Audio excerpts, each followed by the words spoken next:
Nice. All right. Some are saying, oh yeah, we can hear you, I think. Cool. Well, I can hear you through Yeah, the thing. hello. Can you guys hear him now?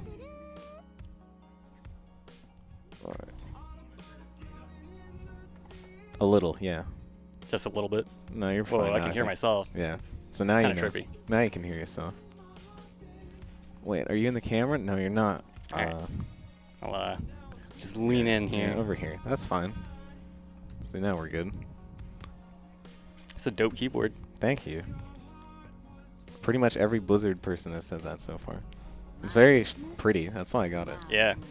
Let me see if I can fix the webcam, maybe. So why don't you introduce yourself to the chat? Hi, chat. I'm Josh No. I'm an associate game designer for Overwatch. You might know me from my recent works on the Tour Gun rework and probably the last 4 balance patches or so.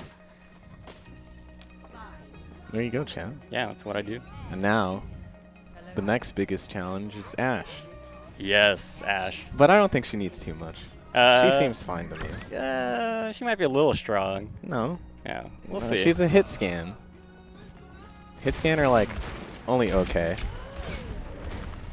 But I think the only thing I would want to see change with her is you being able to move Bob in his ult. Oh, give him some directions? Yeah, so like say he like gets like stuck right here or something, he's not going to be shooting everything, but if you press Q again, he like moves over there. That'd be pretty cool. Yeah, that's the thing I'd want to see with him the most. Yeah, we used to have a lot of problems with Bob just being summoned through walls. Summoned through walls? Yeah, so I'm glad that he stops at the wall now. I mean, the only problem with walls you have now is him running off the edge, but that's a user error more than a Bob error. Unless you can somehow get him to not run off edges. We could. He used to have that.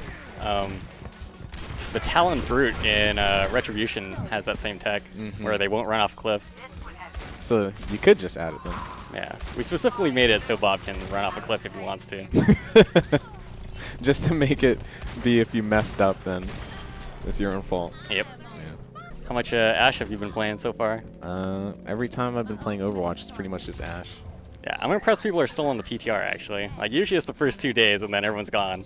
I mean, it's because everyone loves hitscan heroes, okay? Hitscan heroes are POG. Yeah, I believe it. It's all aim. So, a lot of people are just... Like, the only deathmatch servers I pretty much see are just Ashe servers. Hey, that's the person you reworked. Yeah, you it looks familiar. You reworked the splooge. Yeah, I've actually had a hard time adjusting to her field of view on aim down sights. Yeah, with the scope sense and stuff, right? Yeah, like, I'm pretty good with McCree and Widow, but I can't seem to get the hang of it with Ashe yet. I just have it on default. I probably just have to play it more. I usually play on like higher zoom senses. The only thing is I just don't know how the zoom sense directly translates. Oh. Cause like it should be a percentage. So like if it's 75% 75 zoom, it's 75%. But it's a different FOV, so it's like, how does that really translate? It's hard to tell. There's some people that have like some stat things that like kind of tell you, but I kind of just play around with it until I like something. So I think the most fun thing is probably her dynamite. Yeah.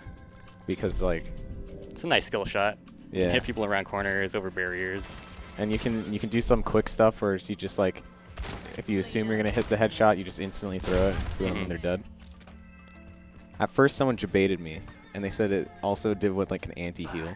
No. Yeah. Well, it counteracts the heal, right? It's no, like but it was like an anti-nade. Oh, like it stops all healing. You should make it an anti-nade too. Ooh. So Ashe can have an anti-nade. Yeah, that would be pretty strong. Yeah, but then hit scan would be good, you know. Then you can put Ashe because she has an anti-heal. All right, chat. Let's see what kind of questions you have now. Yeah. How about buff Doomfist? Buff Doomfist? Yeah. That's a tough one. Little sneak peek. We're actually gonna nerf him on the PTR coming up. Yeah, I think I heard Jeff say you're gonna do it so he can't do like the jump after a punch. We tried that. It's not that he couldn't do it. We reduced the distance he went by like 40%. So it's like he only went 10 meters instead of 16, because you can just tap it and then cancel, and it goes the same distance whether you charge it or not. Felt really bad to our players internally, so we're trying something else right now. Like, we gave him that distance back on the rocket punch, and so right now what we're trying is we lower the distance you can go on the aerial seismic slam. So it used to be 20 meters, and now we're trying 15. So he can't just like fly across the map. Yeah, it limits his engagement distance and his ability to get out, and also lowers like his damage cap a little bit. Because you used to be able to hit like 86 damage at the max. Now it's like 65. What about so some players don't like it where you get shifted into the air, you just have no movement at all. Oh yeah, the loss of air control. I heard someone suggest on the up you still can't move, but on the down you can strafe. That is actually one of the changes we have. Oh, nice.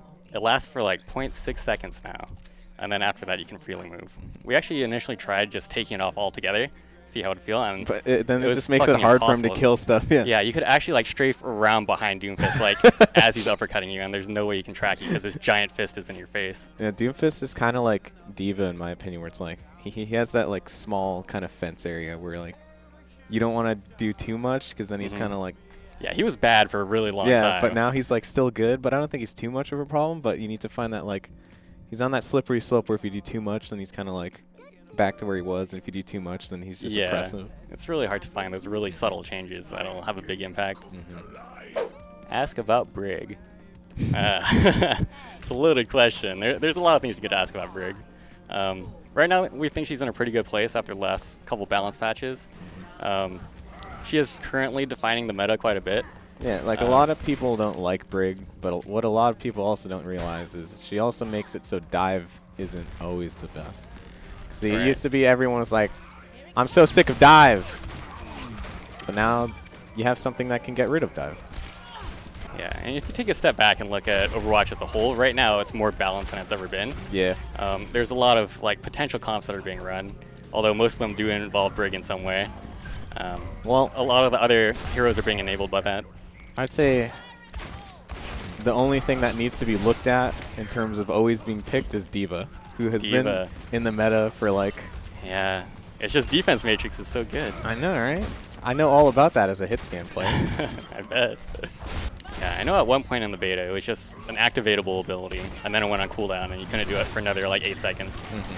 I'd say the only thing I'd want changed about D.Va without changing her too much is just make it so she has to choose between rockets and matrix. You can't. Oh, she can't do both? Yeah, you can't rocket and matrix at the same time. Because one of the problems I have is like she's matrixing all your damage while still getting damage off on you. Yeah, it's a pretty easy thing to test out. I'm very versatile, so I don't have too many things I just hate. But I guess the only one I'd want to nerf is probably D.Va, like I said. And to buff one hero, probably just McCree. Just make McCree great again. More hitscan heroes. Yeah, just like I want the next hero to be a battle rifle hero. Like, you know, the BR from Halo? Oh. Triple burst? Yeah, burst fire. Because I think BR or any BR kind of weapon is like one of the highest skilled hitscan guns in any game. Just because you have to do like a little bit of prediction and tracking at the same time. Yeah, exactly. The one I hear all the time is people want a railgun.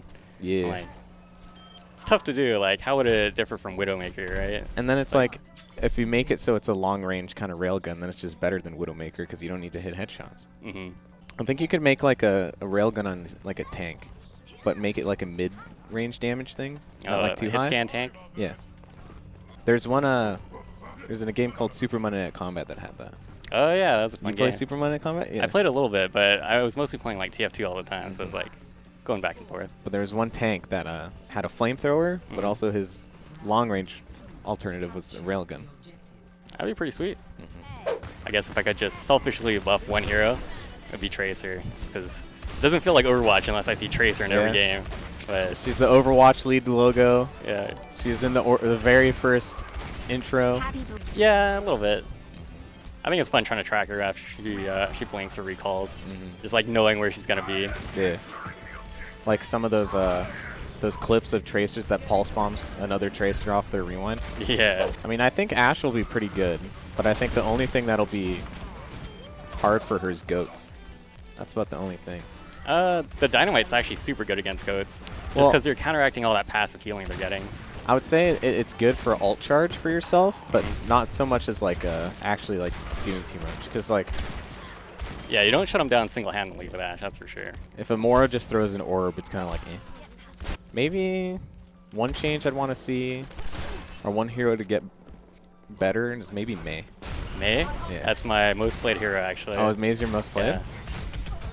Yeah. So, It was all the result of everyone internally saying Mei was the worst hero when the game launched. So I just played Mei until I hit top 500, and I was like, nah, she's fine. you're like, see, she's fine. You can still play her. I think Ice Wall is like the most impactful ability for like what It a low is. cooldown it is. I mean, it's especially when you're like against Ryan. As soon as you just wall off the enemy Ryan, it's like they're done. Yeah, just a well-timed Ice Wall can do so many things. You can counter like every ult. The only problem with her is like most of her worth is like utility instead of actually straight up damage. Yeah. She's got a little bit of damage back with the no fall off now, but Yeah. still got to hit those weird shots. So I assume the single kind of long reload is the kind of thing to circumvent her high damage in a way. Yeah, she's got really high burst, but her overall like sustained DPS is really low. Unless you hit a bunch of headshots. Yeah, there's always that. I think the rifle DPS is like 120 or something like that if Yeah. you're aim down sights. It takes like a And that five. full auto is like 140 or 160 actually. I really like her because like you can still be really impactful with just right click, but if you're able to hit headshots with normal left click, you can still just like get Yeah. people off of you. It actually does a lot. Yeah, like 3 headshots is a kill, and it's Yeah. pretty fast. It's a little tough though, because like after the first 2 shots, it starts getting spread, so it gets a little randomized, unless you're close, I guess. Oh, that's probably one thing I would change. Just make it so soldiers normal left click is just never RNG. Oh, it's just fixed spread pattern, like No, CS? it's always a beam. Oh, always a beam. Even if you reduce his damage, just like compensate for that. I think it's just way better. Like he'll be the railgun character. That sounds amazing, actually. Yeah, you should try that one time where it's just only like always straight, because like Zero spread. one of the problems with him is like you can have that initial burst, but unless you're like actively like trying not to get to the spread, sometimes you literally have to by just like because you have to focus on aiming more, and then it's just RNG at that point. Whereas McCree and Widow, it's like if you hit your shot, you hit your shot. So then like with McCree, if you're always able to just hit your shots, whether it's like the damage is lower or not, if you're good enough, you're going to be able to like compensate for that with like continued aim. Yeah. I mean, there's a little bit of a skill cap there, and like just knowing the cadence of fire that you have to use. Well, Like- it was like back in closed beta where you could still like control it.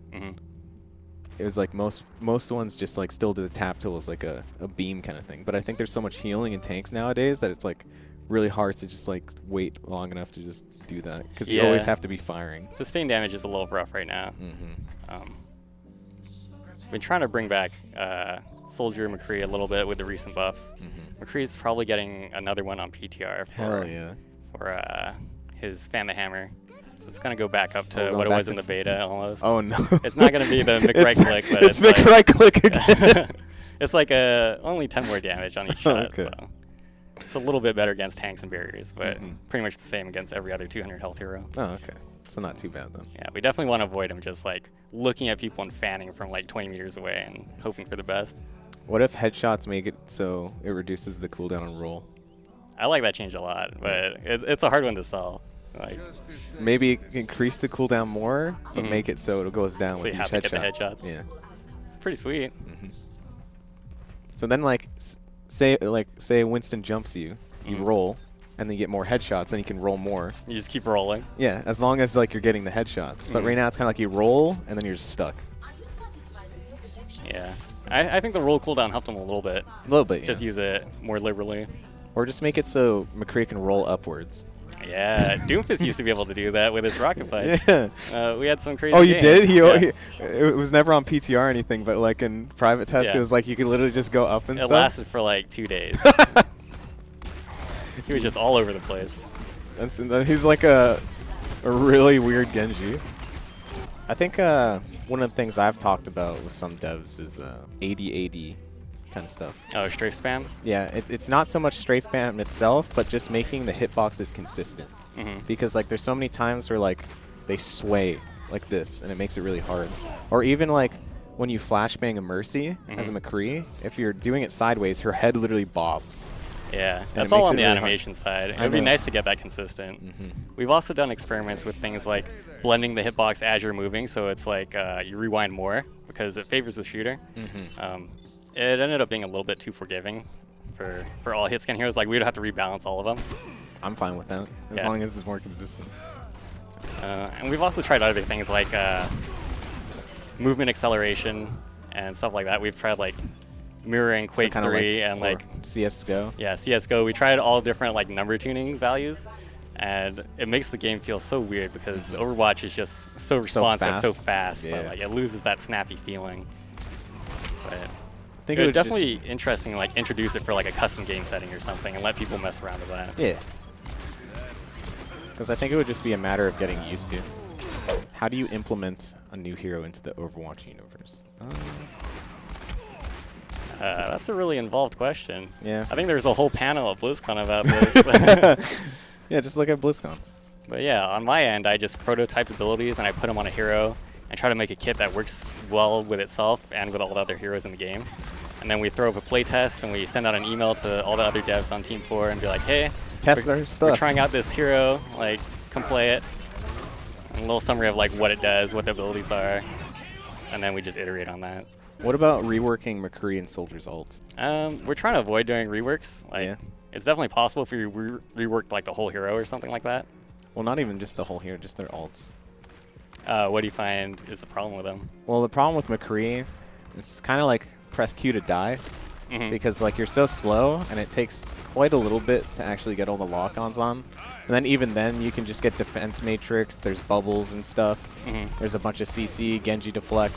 So it's like, it's really hard to actually get an impactful Deadeye off of. And one of the things with Overwatch right now is like, it's all about ults. Like most of the time when teams take fights or anything, it's like who use their ults well. Right. So I feel like the biggest thing that is stopping Soldier and McCree is not just, like, I think as they are right now, it's pretty much fine.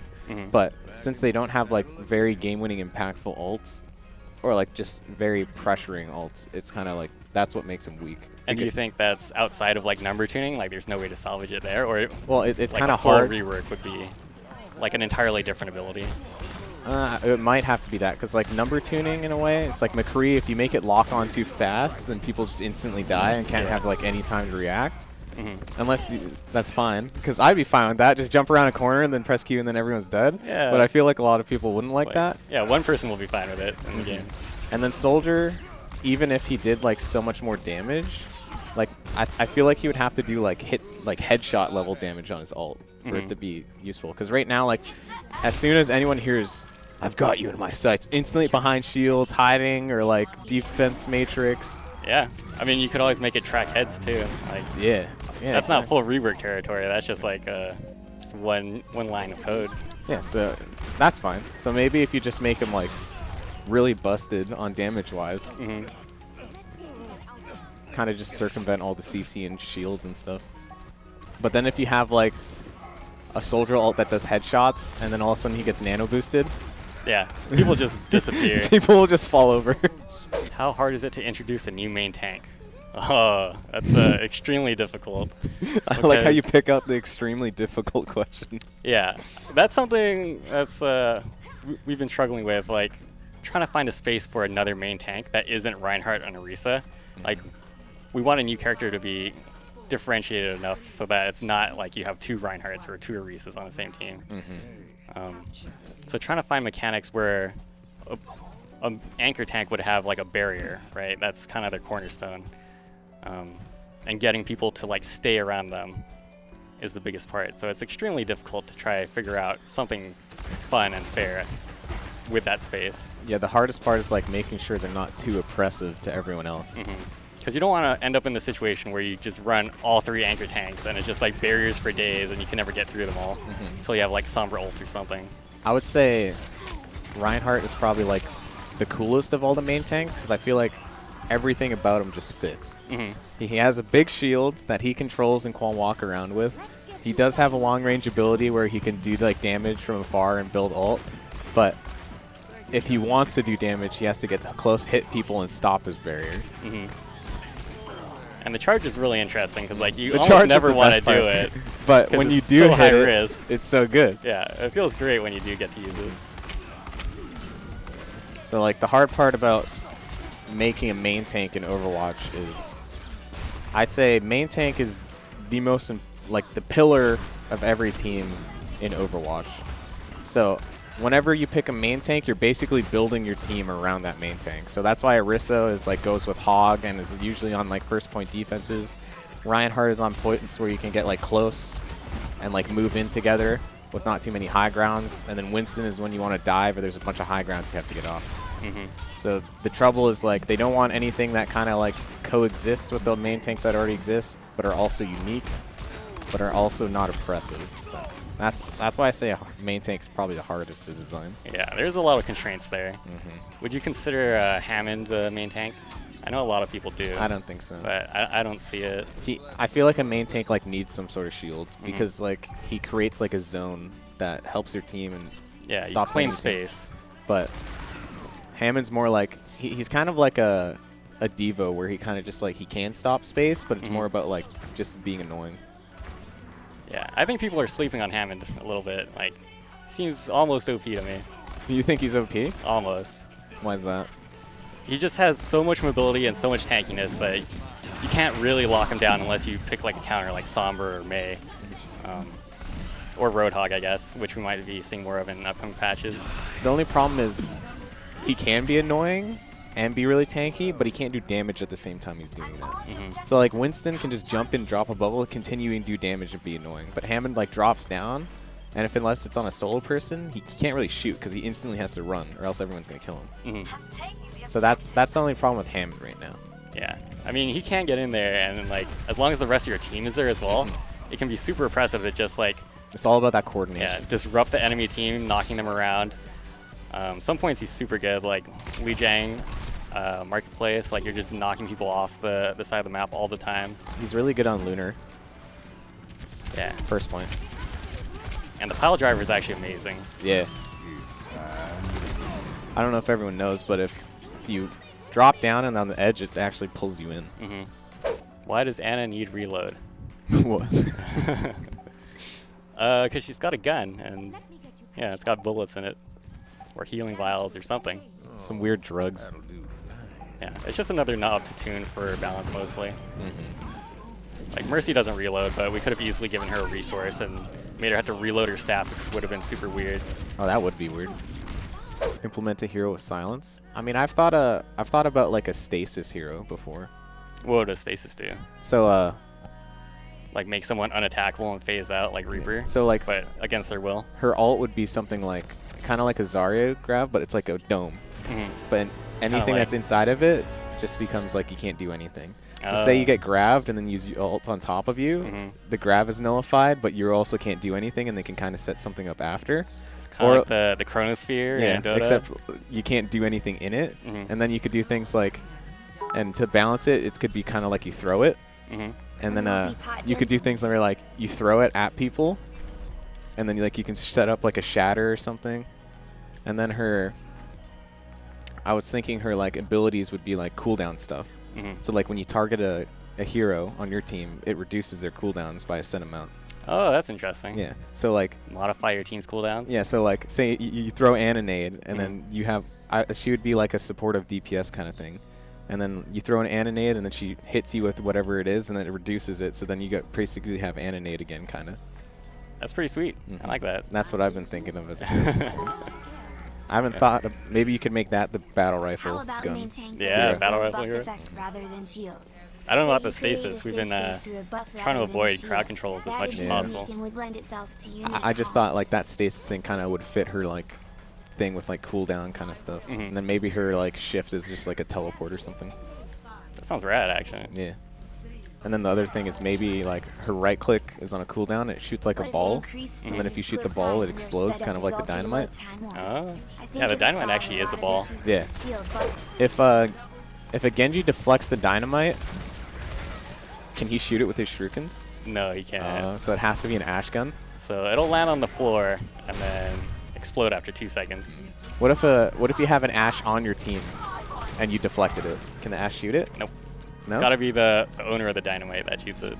I thought someone said if you're playing no limits and you throw a dynamite, your teammate can shoot your dynamite. No? Okay. Well, From what I saw at BlizzCon, it doesn't work. Because there were 6 Ashes on each team, and everyone would throw the dynamite, and nobody knew which one to shoot. Okay. There were so many in the air. I feel like copying someone's abilities or even copying their ults would be kind of weird in Overwatch. Yeah, it would be tough to do because you'd need like custom animations for everything. Unless it just like literally flew out of you or something without any animation. Like if you copy Flashbang or something. I had a test hero internally that had a spear, and it ended up being really similar to what Brigitte became, because that was a while ago. Because he had like a shield that he could like do a shield charge with. It wasn't like the short range bash that stuns people. It was like there you go. Closer to Reinhardt. Brigitte is basically your Spartan. Yeah, it turned into Brigitte basically. Buff Bastion. See, Bastion is one of those weird characters. It's why I said Symmetra, Bastion, and Torb will always just be niche heroes, because I feel like just the way they are, unless you like completely change their character, it's kind of weird with how Overwatch works, because Overwatch requires like fast-paced, high damage. But yeah, so we actually do have something small we're trying for Bastion on PTR. Yeah. It's not trying to fix Bastion and change where he's good, but it just brings him up overall a little bit. So we're increasing like his clip size on his SMG to 35, so he doesn't have to reload quite as often, and he ends up shifting into Sentry mode to reload most of the time anyway. Yeah. And the second change that may or may not make it is that we're lowering the spread on his Sentry gun weapon, like as you're firing. So the longer you're firing, the minigun's kind of like spinning up and getting more accurate. It's like so it's like a tightening cone. Okay. So if you're sitting there and you're just like laying into a shield or a barrier, then once you break it, you can actually kind of track people and maybe do more damage to them. I think those are good, and then to really make it so he could actually get played most of the time, just make it so his like transition from sentry to non-sentry is just really fast. Like a transformer, you just like do it really quick. Yeah. We need the cool noises too. Yeah. One of the funky ideas I had for D.Va, but probably will never happen, is you make her defense matrix her ult. Oh, you just fly around with defense matrix for like 10 seconds? Yeah, and then her replacement to her defense matrix would be like a weird thing where it either gives like damage reduction and a little bit of healing whenever she uses it. So it's like an AoE effect. So then she's still able to get ult charge from like maybe like damage blocked in a way from people. So then she can build it up. That's pretty cool. If it's an ult though, we have to turn it up by like 10 times. So it's going to cover like half the map. That's fine. But it's like enemy people team have to doesn't shoot for decide 10 when to use seconds. it instead of just she can deny everything instantly all the time. No, leave D.Va alone. See, this is all the D.Va players in chat. Yeah, D.Va and Mercy are like the toughest heroes to put a change through because there's always so much community backlash no matter what you do. Not many questions. Most of them are suggestions. I think I know which one. Someone was asking how we feel about fast charging low impact ults. And I think we're mostly for them. It's just hard to find where they work. Like Tracer has one of those. It's really fast charging and technically low impact. Technically low impact. Like there's a lot of ways to mitigate it, and people miss using that ult all the time until you get really good, just sticking whoever you want. It's definitely something we tried for Torbjorn when we were doing the rework. Like we made his molten core just really cheap and up more often. Of some sort, like passive? But at the same time, doing that, we had to like lower the impact of it like considerably. Didn't feel that good, so we ended up just giving him a new ult altogether. I feel like one of the biggest problems for Torbjorn right now is literally just his hitbox. Yeah, his giant head. Small body, big head. I wouldn't say melee-focused heroes are like out of the question. It's just they're really hard to design. Like Genji was originally melee only, and at the time he had like instant invis, so he'd run up on you, and then he had his double jump. So he would just start jumping around you, slapping you with the Dragon Blade, which didn't do that much damage. It was just really disorienting. I feel like the only characters that can actually be pure melee are just tanks, because they need to survive long enough to actually be in there. Yeah, they need that barrier or some sort of mechanic to get in there and start doing damage. Some of these questions we've already talked about. I guess we also have Doomfist, who is also technically a melee hero. He's more of like a. I say he's an ability-based hero more than a melee hero. Definitely. On that token of that one hero I was talking about earlier, with like cooldown reduction. What if he also like, you know, have you played Dota a lot? Yeah. So you know Omni Knight? What if he had an ability like his, where you can put a Guardian Angel on someone and they're just CC immune? Oh, CC immune. So kind of like Zarya Bubble, except like it lasts a little bit longer. Because it's just for CCs. Yeah, I mean, I don't see why we couldn't have it. It just makes things really strong, like Nano Blade and like. Yeah, then you just can't sleep or anything. Yeah, you can't like peel with crowd control, which is kind of a big problem. Because then that makes D.Va even better, right? Because it's like you just need to throw a tank in there or a defense matrix or something. There you go, Chant. These are the type of thinkings. All right, we got 1 more minute. Let's see if we can get a good question in 1 minute. Easy one. When is Reaper getting some love? And it's already on PTR, so go check it out. He's got a buff to his lifesteal, and he's got a much tighter, more reliable shotgun spread. When are we getting a dog as a hero? A lot of people recommend Reaper's damage not being affected by armor. Oh, the funny thing about that is armor was introduced because of Reaper and Tracer, and as a means to stop the huge burst that they would do. But now I feel like it's the opposite, right? He kind of needs it. Yeah. I feel like there's so many things that like went into how a hero was designed back then that is like counterintuitive to how it is now in a way. Yeah, the of game how other is things. completely different Yeah, now. there's so many things that just like, because every hero in this game, since everything's so ability-based and team-based game, basically affects everything. It's really hard to think about balancing one hero when there's like 29 other heroes that could interact with that, right? Yeah, because we've already talked about like some suggestions. You're like, yeah, well then this will have this person do this. Yeah, there's a lot of considerations you have to think about. Like one of the funny things for me always is like, one hero gets buffed and then they're like, wait, this might be hard for Winston. Let's just reduce his head hitbox. Okay, someone's asking if we can explain Soldier's role now that Hanzo is buffed. They don't have to be perfectly equal to each other. You can play both at the same time if you want to, but they do have slightly different roles in that Hanzo has way better burst damage. Soldier has better sustain. Like he's a lot more mobile. He has his self-healing. He can actually move around the map and pull people towards him. Sorry, they're laughing at me, not you. That's okay. They can laugh at me if they want. I think we're good though. Yeah. Thanks for having me on here. Hopefully you enjoyed your stay here. Yeah, it was fun. Hope you guys enjoy Ashe. And I'm gonna enjoy Ashe. That shit was made for me. Yeah. All right. See you later. See you later. Thanks for coming.